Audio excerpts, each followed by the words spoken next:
सिद्ध कीजिए कि यहाँ पे लिमिट दिया गया 0 to π/2 और समाकलन करना है log sin x dx, ठीक है, या कह लो log cos x dx है, लिमिट वही है, इतना बराबर जो है लेके आना है यहाँ पे माइनस का π/2 log 2, ठीक है। ये यहाँ पे प्रश्न है और ये प्रश्न देख सकते हैं कई बार पेपर में पूछा गया है, ठीक है। तो इस हिसाब से ये प्रश्न इंपॉर्टेंट है बोर्ड के लिए, ठीक है। तो आइए अब इस प्रश्न को हल करते हैं। सबसे पहले यहाँ पे माना आई बराबर इसको लिखते हैं, लिमिट है 0 to π/2 और ये है log sin x dx, ठीक है। इसको यहाँ पे इक्वेशन नंबर फर्स्ट मान के चल रहे हैं, ठीक है।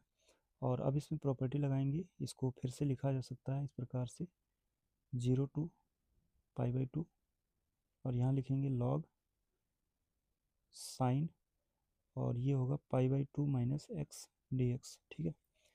प्रॉपर्टी कौन सी लगी यहाँ पे लिखते हैं, ये होती है 0 to a F X D x. अगर इस प्रकार से है तो इसको लिख दिया जाता है 0 to a, है ना, और यहाँ पे F A minus x D x, ठीक है।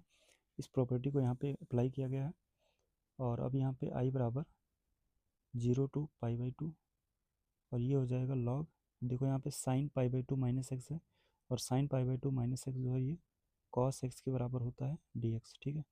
ये हो गया समीकरण नंबर 2। अब जो प्रश्न में देखो यहाँ पे log cos x लिखा हुआ था वो आ चुका है ना। तो प्रश्न चाहे ये पूछे और चाहे ये, ऐसे ही सॉल्व करना जैसे यहाँ पे सॉल्व किया जा रहा है, ठीक है। अगर मान लो साइन वाला ना दिया होता है ना, केवल कॉस होता तो यहाँ से चलते, ठीक ना। अब यहाँ पे साइन दिया था इसलिए पहले प्रॉपर्टी लगाएगा तो कॉस आ गया, ठीक है। अब इसके आगे सॉल्व करेंगे।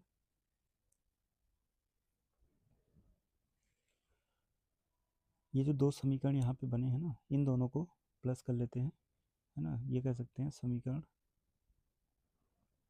1+2 करने पर, समीकरण 1 और 2 को अब जोड़ने जा रहे हैं।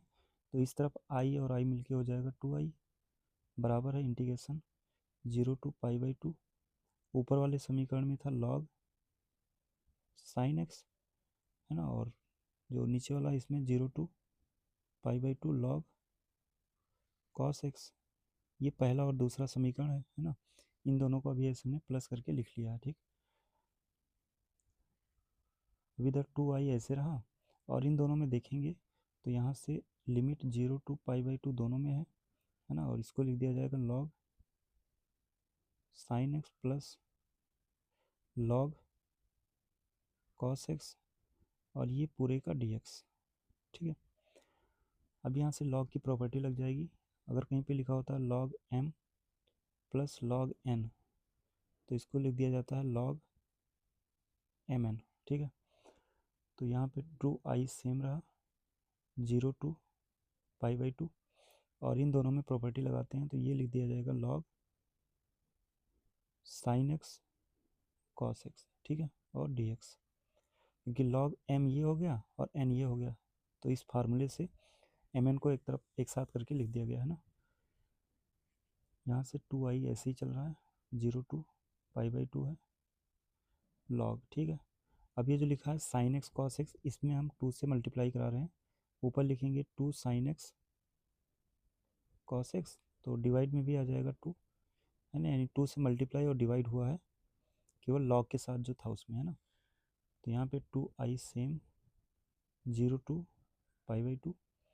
अब यहाँ पे देखेंगे ये फार्मूला अगर, है ना, sin 2x का sin 2x होता है 2 sin x cos x, ठीक ना।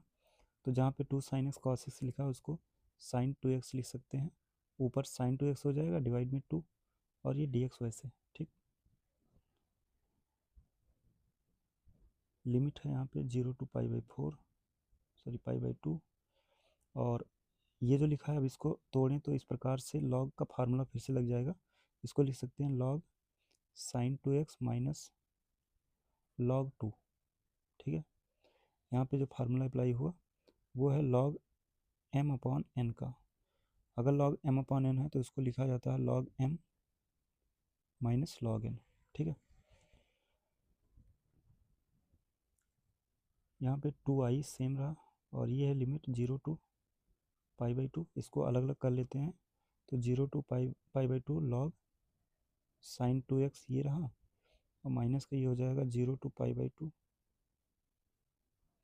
और यहाँ पे log 2 dx। ठीक है, ये हमने दोनों को अलग अलग कर दिया है। ठीक, अब यहाँ पे दोनों पार्ट का समाकलन करना है। इस वाले पार्ट का देखेंगे तो सिंपल हो जाएगा, है ना। इसका समाकलन हम लोग आगे करेंगे। ठीक है, तो इसको हम यहाँ से एक नया टर्म I1 मान लेते हैं, है ना। I1 बराबर 0 to पाई बाई 2 और ये है log साइन 2x dx। ठीक है, केवल इसको अभी सॉल्व करते हैं, बाकी फिर लाके हम लोग यहीं पे रख देंगे, है ना। इसको एक इक्वेशन मान लेते हैं ए। ठीक है, अब इस I1 को सॉल्व करते हैं, तो I1 बराबर, यहाँ पे समाकलन करना है तो सबसे पहले यहाँ पे लेट करेंगे जो 2x है इक्वल टू टी। ठीक है, अब इसका अवकलन करेंगे तो ये हो जाएगा 2 dx बराबर dt, या dx बराबर हो जाएगा dt/2। ठीक है, और यहीं से अगर हम लिमिट चेंज करते हैं तो देखो कैसे होगा। यहाँ पे अपर लिमिट देखा जाए, है ना, अपर लिमिट में जो x का मान है वो पाई/2 है। ठीक है, तो जब हम पाई/2 यहाँ पे रखेंगे, है ना, तो x की जगह पे पाई/2 होगा, 2 से 2 कैंसिल हो जाएगा, जो t इक्वल टू आ जाएगा ये पाई होगा, t का मान पाई, है ना। और ऐसे ही जब लोअर लिमिट पे आएंगे, x इक्वल टू 0 दिया है, तो अगर हम इसमें 0 रख देते हैं तो 2 इंटू 0 0 हो जाएगा, एंड t की वैल्यू आ जाएगी 0।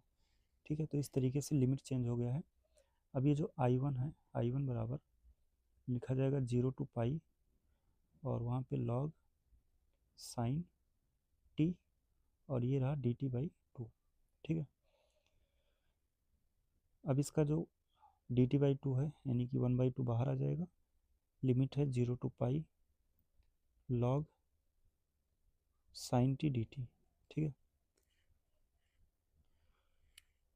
अब यहाँ से इसको लिखा जाएगा 1/2 ऐसे, और 0 to इसको लिख देंगे पाई/2। ठीक है, और ये लिख सकते हैं log साइन t dt, और यहाँ पे एक 2 आ जाएगा, है ना, क्यों।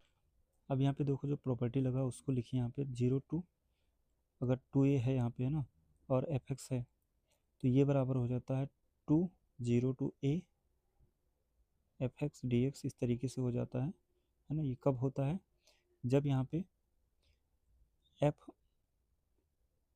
2a minus x equal to fx आ जाता है ना। तो यहाँ पे जो ये पाई था, अगर हम इस पाई को टी की जगह रखें तो साइन पाई माइनस टी होगा, और sine pi minus t sine t होता है, यानी इस रूल को, इस वाले रूल को ये फॉलो कर रहा है, इसलिए जो है इस वाले को इस तरीके से लिख दिया गया है ना। ठीक है, अब यहाँ से ये 2 इससे कैंसिल हो जाएगा, तो जो I1 चल रहा है, I1 इक्वल टू आ जाएगा 0 to पाई/2 log sine t D t. ठीक है, अब यही जो I1 है इसको फिर से एक बार लिखते हैं 0 to पाई/2 log, अब जो साइन टी है ना, इसको हम साइन एक्स डी एक्स भी लिख सकते हैं, है ना, इसमें क्योंकि ये प्रॉपर्टी पता होगा, A to B F X D X है ना, तो ये लिख सकते हैं A to B F T D T. यानी वेरिएबल को चेंज करने से कोई फर्क नहीं पड़ता है। ठीक है, तो जहाँ टी था वहाँ पे एक्स आ गया। ठीक है, अब ये जो I1 है ना, I1 जो है पूरा, ये देखो तो ये पूरा क्या बन चुका है, ये I बन चुका है, जो हमने सबसे पहले इक्वेशन बनाया था ना, तो I1 इक्वल टू आई हो गया है। ठीक है, देख लो यहाँ पे फर्स्ट इक्वेशन पे चलते हैं, ये ठीक है, सेम टू सेम मिल गया है, तो इसी को हमने वहाँ पे आई लिख दिया है। ठीक है, तो अब ये जो वैल्यू है I1 का मान समीकरण ए में रखने पर, अब समीकरण ए में चलते हैं ना। समीकरण ए जो था वो लिखा गया था 2i इक्वल टू यहाँ पे I1 है ना, माइनस का 0 to पाई/2 और था log 2 dx। ठीक है, अब देख लेते हैं ए इक्वेशन, ये यहाँ पे हमने समीकरण ए माना था इसको, है ना। यहाँ से देख सकते हैं 2i बराबर है, 2i बराबर, इस पूरे को हमने I1 माना था तो यहाँ I1 रखे हैं, बाकी 0 to पाई/2 log 2 dx, है ना। ये समीकरण ए में वैल्यू पुट किया गया है। अब ये जो I1 है, क्योंकि I1 जो है I के बराबर है, और ये माइनस यहाँ से log 2 बाहर कर सकते हैं, कांस्टेंट है, और जो समाकलन करना है 0 to π/2, यहाँ 1 dx, ठीक है।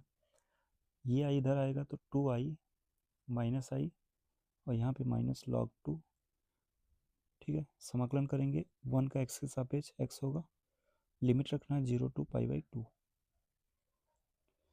अब यहाँ से 2I से 1I जाएगा तो I बचेगा, माइनस का log 2, और इसका लिमिट रखते हैं अगर, तो π/2 माइनस का 0 है ना, तो यहाँ से आ जाएगा π/2। तो इस तरीके से जो I की वैल्यू आ रही है माइनस का π/2 log 2, ठीक है।